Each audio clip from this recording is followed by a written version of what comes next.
Hello everyone and welcome back to another video from Apps Academy. In this video, I'm going to show you how to block someone's email on Craigslist. So let's get started right away. First of all, open up your web browser and then log into your email address that you used while signing up for your Craigslist account. Once you log into this email, just locate the Craigslist user who has sent you an email.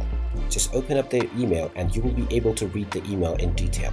From this page, just tap on the three dots at the right side and you will see the block option. Go ahead and click on this and you will be asked whether you are sure that you want to block this email address. Click on the block button and now the sender will be blocked right away.